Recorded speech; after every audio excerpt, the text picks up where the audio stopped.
Burada belə bir təbii sual yaranır. Biz Güney Azərbaycanın birbaşa Azərbaycana birləşdirilməyini mi istəyirik? Rasional cavab xeyirdir.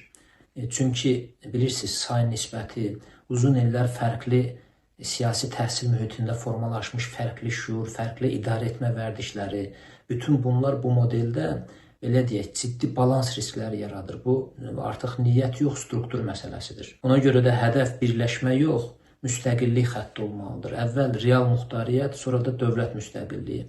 Necə ki, Anglo-Sakson dünyası bir millət olaraq bir neçə dövlətlə təmsil olunur, bu model bizim üçün də daha sağlamdır. Türkiyə və Azərbaycanın dəstəyi ilə dövlətçilik institutları, infrastruktur, yeni təhsil sistemi qurularaq bir nəsil həmin yeni təhsil sistemində yetişdiriləndən sonra, təxminən 30 il sonra məsələn, artıq konfederasiya və digər ittifaq formatları rasional şəkildə müzakirə oluna bilər.